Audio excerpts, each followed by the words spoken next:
Praise the lord. మనమంతా కూడా దాదాపు క్రిస్మస్ సీజన్లోనికి ప్రవేశించాం కదా. కొంతమంది అయితే క్రిస్మస్ అంటే పెద్దగా నమ్మరు. అంటే వాళ్ళ ఉద్దేశంలో డిసెంబర్ 25నే క్రీస్తు పుట్టాడా, అది కరెక్ట్ కాదు కదా, దానిని మనం సెలబ్రేట్ చేయవలసిన అవసరం ఉన్నదా అని అనుకుంటారు. కానీ క్రీస్తు పుట్టిన విషయం అయితే ఖచ్చితం. అది మనకు చరిత్రలో కూడా ఉన్నది. అందుకే నీ యొక్క పుట్టిన తేదీ, నా యొక్క పుట్టిన తేదీ, ఇవన్నీ కూడా క్రీస్తు పూర్వము క్రీస్తు శకము అన్న రీతిలోనే మనము చదువుతూ ఉన్నాము.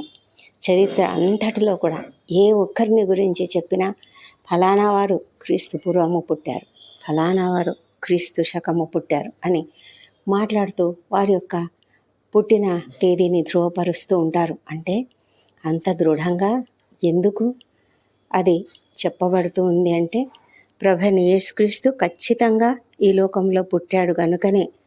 కాబట్టి మనము అది ఏ తేదీ అన్న విషయాన్ని పక్కన పెడితే ఆయన పుట్టిన విషయం అయితే కరెక్టే కదా, ఆయన పుట్టిన విషయం ఖచ్చితం కదా.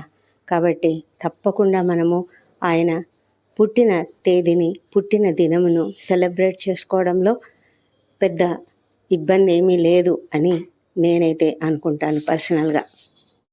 మత్తయి సువార్త 1వ అధ్యాయము 3వ వచనంలో చూసినట్లయితే, యూదా తామారు నందు పెరెసును జెరహును కనెను, పెరెసు ఎస్రోమును కనెను. ఈ మాటలలో మనకు ఇది క్రీస్తు యొక్క వంశావళిలో వచ్చినటువంటి పేర్లు. అంటే మొట్టమొదటి నుంచి అబ్రహాము నుంచి మొదలైనటువంటి యేసుక్రీస్తు వంశావళి చివరికి యోసేపుతో చివరిగా ఉన్నది. అయితే ఈ మొత్తం వంశావళి అంతట్లో కూడా కొంతమంది స్త్రీల పేర్లు ప్రత్యేకంగా కనిపిస్తూ ఉన్నాయి. ఇక్కడ తామారు అనేటువంటి స్త్రీ గురించి మనం చదువుతూ ఉన్నాము. యూదా తామారు నందు పెరెసును జెరహును కనెను, పెరెసు ఎస్రోమును కనెను అని ఉంది. మరి తామారు అంటే ఎవరు? ఈ తామారు ఎవరు అనే విషయంలో నాకైతే మొదట్లో చాలా ఒక విధమైన అభిప్రాయం ఉండేది. అదేంటి తామారును ఈ వంశావళిలో పెట్టారు ఎందుకు అని. అయితే తర్వాత మనము ముందుగా మనం ఆత్మీయంగా కొంచెం తక్కువ స్థితిలో ఉంటాం కదా, అప్పుడు అర్థమయ్యేది కాదు. ఆ తర్వాత నాకు అర్థమైంది. ఏంటంటే ఆమెలో ఒక నీతి ఉన్నదట. ఆ నీతి ఏంటి? ఆమె నీతిపరురాలు అని యూదా చెప్పాడు. అంటే ఎందుకు యూదా ఆమెను నీతిపరురాలుగా ఎంచాడు అంటే, ఆమె యొక్క జీవిత విధానములో ఆమె ముఖ్యంగా ప్రధానంగా ఆమె ఏమనుకుందంటే, యూదా వంశంలోనికి ఒక కుమారుణ్ణి తీసుకురావాలా అన్నది మాత్రమే ఆమె యొక్క ఎయిమ్. ఆ కాలంలో యూదా స్త్రీలు ఎలా ఉండేవారంటే, వారు కేవలం అంటే వారి యొక్క వంశంలో వారు ఆ వంశాన్ని అభివృద్ధి చేయాలి అన్నది వారి యొక్క మెయిన్ ఉద్దేశంగా ఉన్నది. కాబట్టి ఆమె ఆ విధంగా చేయడంలో ఆమె నీతిమంతురాలుగా అయిందనమాట. ఈమె వృత్తాంతము 38వ ఆదికాండము 38వ అధ్యాయంలో ఉంటుంది. ఈమె ముందుగా యాకోబు కుమారుడైన యూదా యొక్క పెద్ద కుమారుడు ఏరు యొక్క భార్య. అయితే ఏరు అనేవాడు చాలా దుర్మార్గుడు. కాబట్టి దేవుడు అతని ప్రాణాలను తీసివేశాడట. అయితే అప్పటి ఆచారం ప్రకారము యూదా తన 2వ కుమారుడైన ఓనానుకు తామారును ఇచ్చాడు. ఎందుకు అంటే ఓనాను ద్వారా తామారుకు సంతానం కలగాలని. అయితే ఓనాను యొక్క ప్రవర్తన దేవుని దృష్టికి చెడుగా ఉన్నది. అందువల్ల అతడు కూడా మరణించాడు. అప్పటికి యూదాకు భయం వేసింది. ఎందుకంటే అతని మొదటి కుమారుడు తామారు భర్తగా ఉన్నటువంటి పెద్ద కుమారుడు చనిపోయాడు, 2వ కుమారుడు చనిపోయాడు. ఇక 3వ కుమారుణ్ణి ఆమెకి ఇవ్వాలంటే భయపడ్డాడు. భయపడి ఆమెను తన పుట్టింటికి పంపివేశాడు.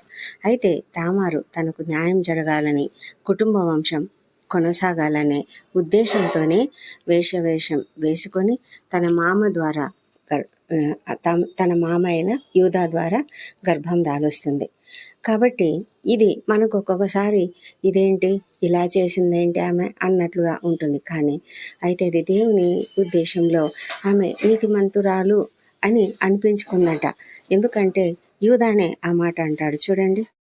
ఆదికాండము 38వ అధ్యాయము 26వ వచనంలో యూదా ఏమంటున్నాడంటే, నేను నా కుమారుడైన షేలాను ఆమెకు ఇయ్యలేదు గనుక ఆమె నాకంటే నీతిమంతురాలు అని చెప్పాడంట. అంటే ఆమె యొక్క ప్రవర్తన అది అతనికి తప్పుగా అనిపించలేదు ఆనాటి కాలం ప్రకారం.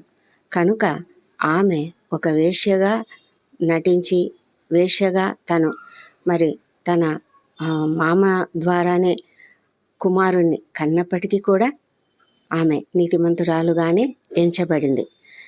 ఎంతగా అంటే దేవుడు కూడా ఆమెను మెచ్చుకున్నాడు కనుకనే ఆమె పేరును యేసుక్రీస్తు వంశావళిలో రాయించాడు.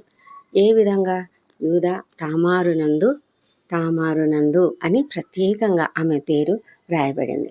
స్త్రీలను దేవుడు ఎంత గౌరవిస్తాడు అన్న విషయం మనకు అర్థమవుతుంది. దేవుడు ఎప్పుడు కూడా స్త్రీలను చిన్న చూపు చూడలేదు.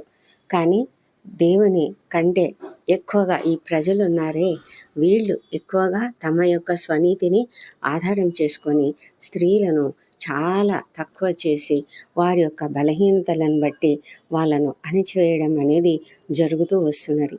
దేవునికి మాత్రం స్త్రీలంటే చాలా గౌరవం. ఆయన ఏనాడు కూడా స్త్రీలను ఆయన చిన్న చూపు చూడలేదు. హాగరు ఎంత ఒక దాసి అయినా కూడా ఆమెకు కూడా ఆయన ప్రత్యక్షమై ఆమెతో మాట్లాడి ఆమెకు ధైర్యం ఇచ్చి ఆమెను ఎంతగానో ఓదార్చి మరి ఆమెకు ఎన్ని రకాలుగా మేలు చేశాడు. ఆమె యొక్క కుమారుణ్ణి దీవించాడు, ఆమె వంశమును దీవించాడు. మరి దేవుడు ఇంత ప్రేమ కలిగినటువంటి దేవుడు కనుకనే దేవుడు ప్రతి ఒక్కరిని కూడా వారు ఎలాంటి వారు అన్నది ఆయన చూడడు, కానీ వారి నీతి ఎలాంటిది అది మాత్రమే చూస్తాడు. నీవు నేను నీతిమంతులమైతే మన జీవితం ఎలాంటిది అన్నది దేవునికి అవసరం లేదు. నా జీవితం ఇలాంటిదే, నేను ఇలాంటి దాన్నే అని ఏ స్త్రీ కూడా తలంచవలసిన అవసరం లేదు. ఎప్పుడైతే దేవుని యందు భయభక్తులు నిలిపి విశ్వాసంతో దేవుని అంగీకరిస్తే దేవుడు ప్రతి ఒక్కరిని కూడా ప్రేమించి వారిని ఉన్నతంగా తీర్చిదిద్దేటువంటి దేవుడు, ప్రేమించే దేవుడు. ఆయన మనతో ఉన్నందుకు మనం ఎంతగానో దేవునికి స్తుతులు చెల్లిస్తూ ఈ క్రిస్మస్ సీజన్లో స్త్రీలంతా కూడా ఎంతగానో ధైర్యంతో ఎంతగానో గర్వముతో ఆనందించవచ్చు. దేవుడు ఈ వాక్యంను దీవించునుగాక. మనమందరం కూడా ఈ క్రిస్మస్ సంబరాలలో సంతోషంగా పాల్గొనడానికి దేవుడు మనకు కృప చూపించునుగాక. ఆమేన్.